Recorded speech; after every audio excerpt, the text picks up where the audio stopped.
Okay, very good. So now I want to get to this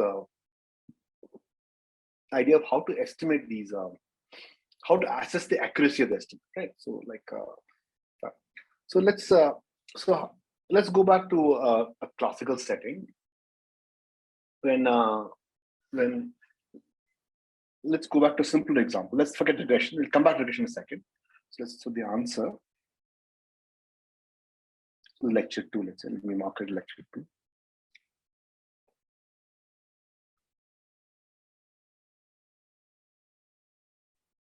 Suppose I want to start the answer, but let's do a simpler idea in the beginning. Let's try.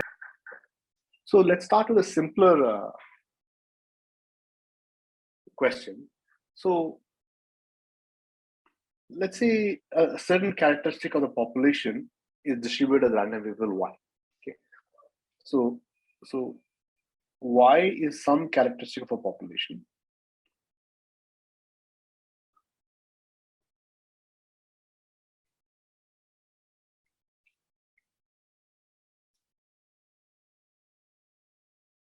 And let's say mu is the mean of y.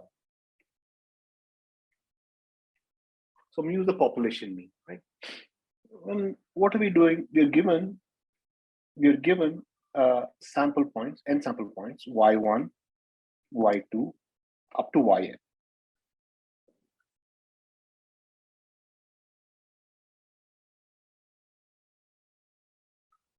Example. So now, if you would estimate mu from this, so in the classical setting, if someone said estimate mu from this data,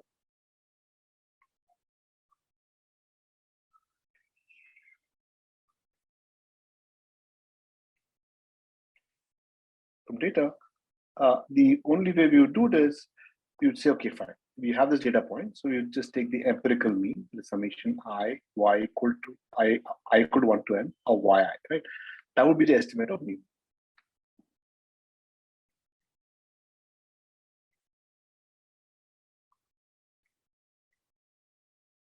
And that's what we would say, and this is what we would call as mu hat.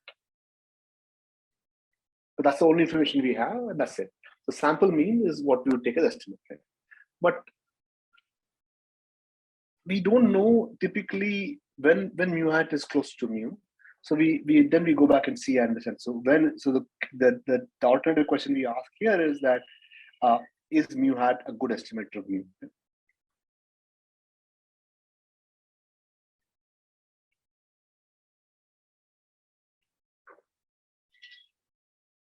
Right. So that's the question I want to ask. So is beta naught and beta 1, beta naught and beta 1 hat, are they good estimates of beta naught and beta 1 in these questions? So, but in let's go back to sample mean estimate. Right? So first thing we know is that we also know many things about mu hat. If you recall, let's say some simple answers. We know that let's call answer tilde. We know that mu hat is an unbiased estimate of mu. Right?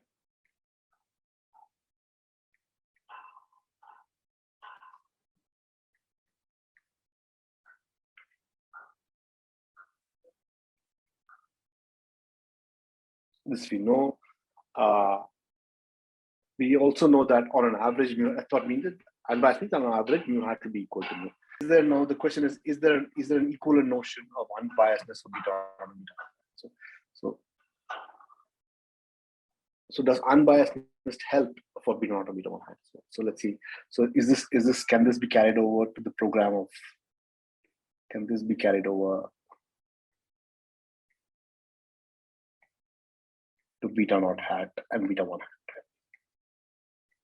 Is there? Right? So you can show the property of unbiasedness also holds, right? Expected value of beta naught hat will exactly be beta 1, and beta 1 hat also will be beta 1. That we can check at some point in time, because the way we define linear model, this is true. So let's do this exercise, simple exercise. This is true. We have done this early in the classes. Now, the property of unbiasedness will give you something. Okay, it'll tell you, but it won't be exactly equal to beta naught beta 1, but the estimates will be kind of close by itself. So now the other thing we know about the population mean is this one answer we know. We've understood this very carefully. So let's continue the same analogy. So what did we do next?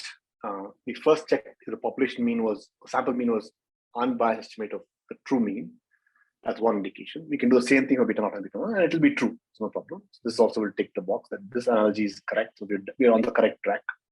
The next thing we did was, I don't know if you recall, we studied the variance of the sample mean, right? So what's the variance sample mean? So the variance of the mean, the next thing we did was, we took, after unbiasedness, we studied the variance of the sample, variance of mu hat.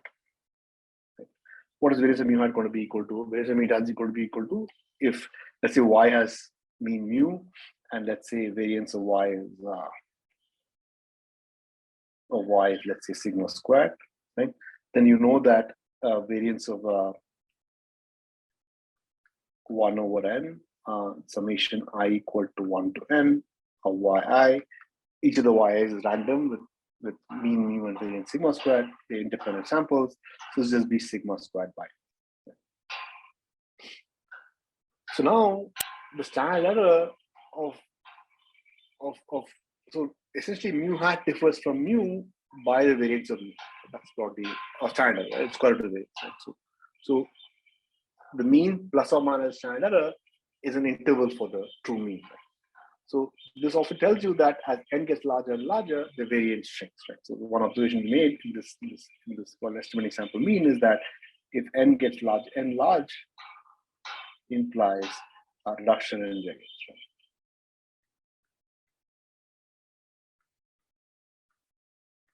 Of mu hat. Okay.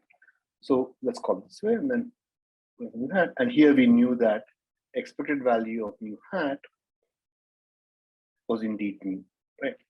So these two observations, if you look at the mean is like the true mean, and the variance reduction was like of order 1 over n. As n gets larger and larger, this mu hat is getting closer and closer to mu. So that's one way of that. So can I imitate this for beta? Again, let me do the same thing. So the same question is, can we do the same thing? Can we do the same thing? Let me take this here, copy, put this here, paste. So indeed it can. So now what you can do is, see in this calculation right here, I've given you a specific formula for beta 1 hat in terms of the xi's and the y's. Xi is deterministic, y's are random numbers, right? Y's are random variables with mean 0 and variance sigma squared, and they are uncorrelated. That's what we assume. And similarly, y bar, you can find the mean and the variance. And similarly, this is the deterministic, right? So this is one way you can actually go and find out the standard error of beta naught and beta 1 hat. Let me write this down. Right, so if I do this, so let me just, what are the random parts here? What are the random variables? So we know that y looks like beta naught plus beta 1 x1 plus epsilon I. And each of the epsilon i's are uncorrelated random variables, right? With mean 0 and variance sigma square. That's what we assume, right? In this particular model, right? A simple regression. So now I have to do the same thing. So now I know my yi's, like we discussed last time, right? The mean of yi's will just be beta naught to beta 1 x1 xi, and the variance of yi's will just take the variance of epsilon I, which is sigma square, right? So only random quantities here. Let me mark the random quantities. So what are the random quantities? Let me call the deterministic one in orange. So this is all deterministic, right? So beta 1 hat is x bar deterministic. Some numbers we have. This is deterministic, right? Deterministic, and then this is also deterministic, right?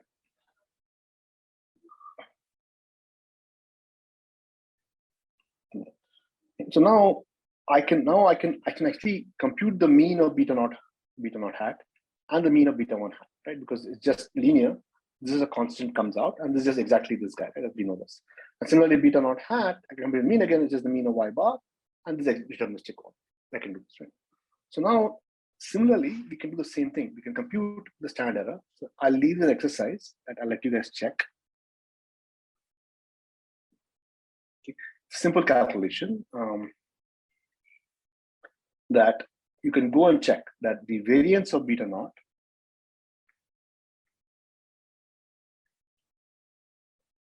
hat, right, would be, so it's a little, it's like, okay, you can just think of it, what's variance of, let's do the same thing. It's like variance of y bar minus beta 1 hat times x bar, right? That's one is variance of beta 1 hat. So you can just check that this will be sigma squared into 1 by n, that's the first guy, right?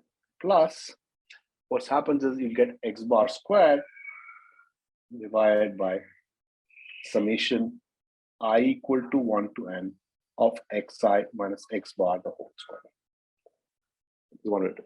And then you can also determine the variance of beta 1 hat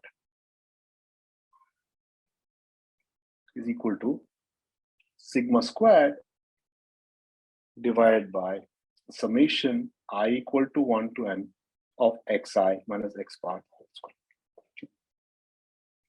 So here, this all I wanted to say was the things in orange are deterministic quantities, right?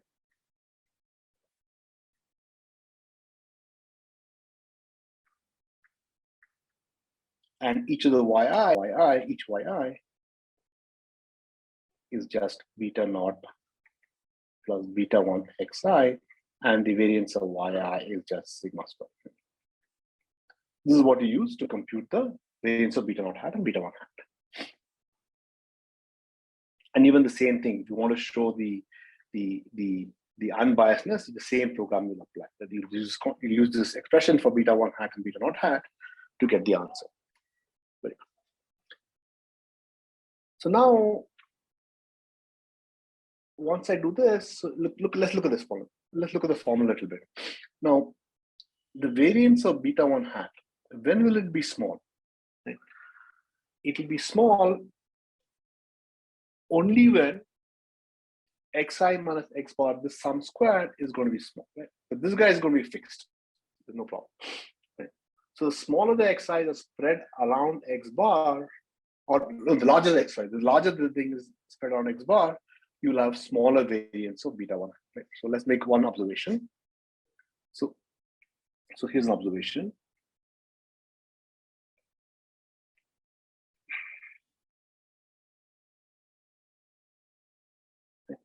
So the larger the xi is spread out more than x bar, the smaller the variance of beta 1. Right? So the more xi's are spread out, right? They're further away, the smaller is the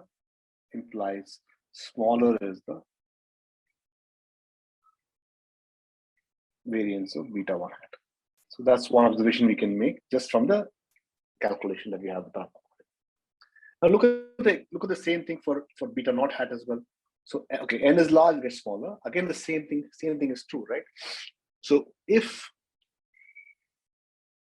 the mean of x bar is 0, let's say, then this guy is completely gone. Then it again depends only on n. There's a reduction of sigma squared by. Right? So intuitively, the slope has smaller variance. Slope of the line is what? The slope of the line is beta 1 hat. Right? The slope has smaller variance if the xi's are more spread out. So that means you have more leverage xi spread out. You have a better understanding of slope. At the same time, the variance of beta naught hat would be the same as the variance of the mean if x bar is 0. That's one thing to think about. And in this case, beta naught will just be equal to y bar. So if x bar is 0, this guy goes away, and beta naught will be equal to y bar. In general, of course, there's another problem. We don't know sigma squared, so then we have to do something else to it. We'll come back to that in a second. So if you don't know sigma squared, there's another way of estimating this is root mean square error. There's another standard error. We'll come back to that at some point in time. So in that sense, one can also use this estimate for variance of beta naught hat and beta 1 hat to sort of understand how to get across this notion of understanding how good the estimates of beta naught are. So now again, like in the sample mean case, we can do the following. If you want to give an interval estimate for beta naught,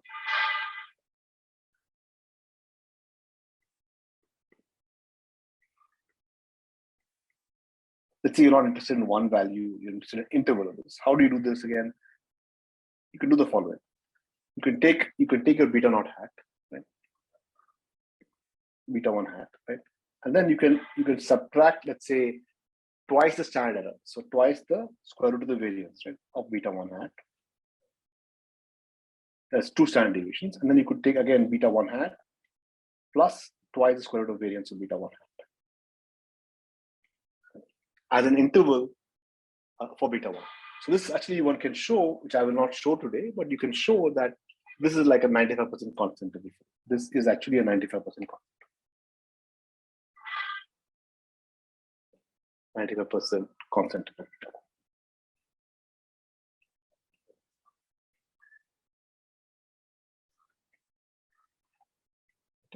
This one can check. That means there's approximately a 95% chance that this interval will contain the true value of beta.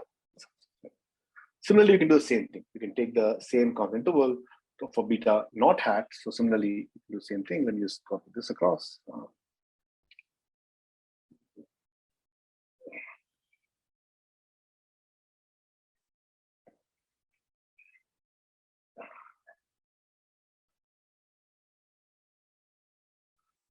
Beta naught hat for beta naught hat. Right. So these are some things one can innately do the moment you the same things we did for the mean, we can do the same thing for the estimates beta naught and beta 1. So something also we did for the sample mean, right? So we did if you recall in basic statistics, another thing we did for the sample mean is we could even test is mu equal to mu equal to 0, is mu not equal. So let's write this down. So the other question is this is similar to what we did for the mean. So let me just copy this down. So make this in pink so we know exactly the new thing. And then I'll just say recall. A similar confidence interval for the mean.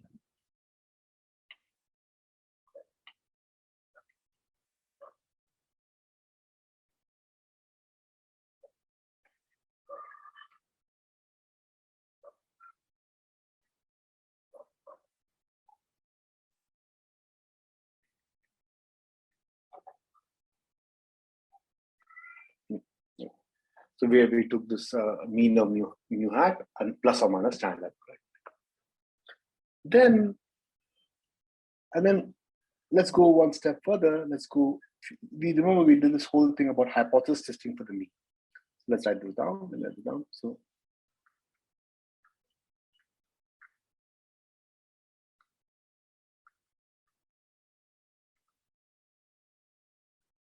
So here we did the fact that in the sample mean case, we could define a null hypothesis where mu is equal to 0, and alternative hypothesis where we said mu was not equal to 0. And we were able to devise several tests, devise a couple of tests, devise test statistics to see if we can reject the null hypothesis. We have evidence to reject it. If we have evidence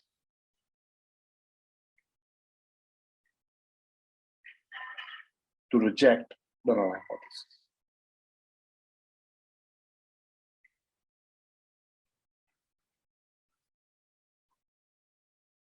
It's also we have seen, right? We have seen various tests like the Z test or the T test and so on. So here I want to do the following. I want to do the same thing again. The same thing. Can I do the same thing for beta? Can we do the same?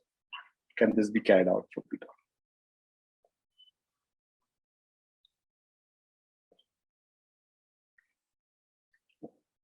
So here I want to do something a little bit simpler. What I want to do is I just want to test if the slope is there. The slope of the line is beta 1, right? So I want to test. Let's say I want to do a test. Let's say H0 is that the slope is 0, and the alternative is the slope is not 0. And this is what I want to test. So if beta 1 is equal to 0, then the model reduces to yi is equal to just beta naught plus an error. Right? It's a constant, right? That's what the model will reduce to. And x is not associated with y at all. That means X is not associated with Y. X is not associated with Y.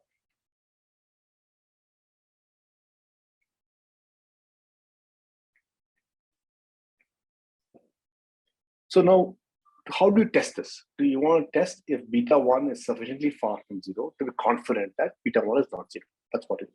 But then how far is far enough? Okay. This of course depends on the accuracy of beta 1 hat. That means how small the standard error is. The standard error is small, then even relative small where the beta 1 hat provides strong evidence that beta 1 is not 0. And hence we'll conclude there's a relationship between X and Y. In contrast, if the standard error is large, then beta 1 hat must be large in absolute value for us to reject the null hypothesis. Right? So let me write this down. So here are two situations. One is if the standard deviation or standard error, that is the square root of the variance of beta 1 hat, if this is very, very small, so if this error is very, very small, then in this case, even small values of beta 1 hat, if beta 1 is very, very small, may still provide evidence that, let me call this evidence,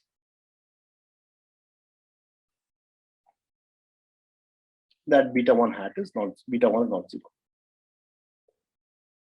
It's one intuition. The next intuition is if the standard error is very, very large,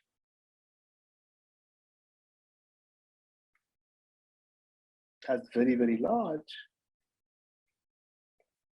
then you will be a little careful. The only large values of beta 1 hat will provide evidence that only large values of beta 1 hat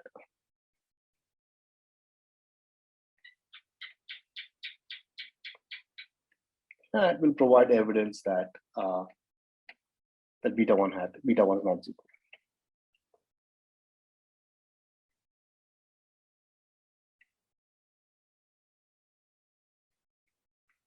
Very good. So in practice, how does one do this? If we don't know sigma squared, how does one do this? So in practice, I won't discuss I'll discuss the theory of this as I go along towards the middle of the course. But right now, and I do a more general way for general linear model. So in practice, what one does is one develops a t-test. In practice, one does a t-test. So I'll derive this if I can towards the middle end of the course. But as of now, we'll take the answer. So statistics is t is beta 1 hat minus 0 divided by standard, which is square root of variance of beta 1 hat. Okay. This measures what the number of standard deviations, the mean is away from 0. So if there's no relationship between X and Y, we expect this. So if there is under the null hypothesis, let's call this a star. So under the null hypothesis, under H0, that is beta 1 is equal to 0. That is, there's no relationship between X and Y.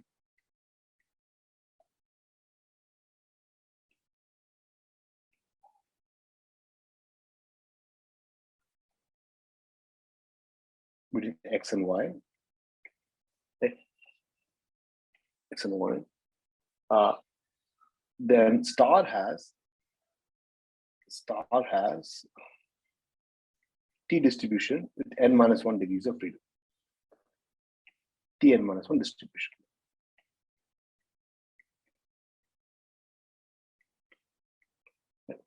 So then t distribution is like a bell shape, because if n is bigger than 30, it looks like almost like a normal. So normal, it's very simple now. Just compute the probability of observing any equal number of samples to t or larger than t, assuming beta 1 is equal. We call this the p-value, and there's one way of testing this. That's how we test the whole thing.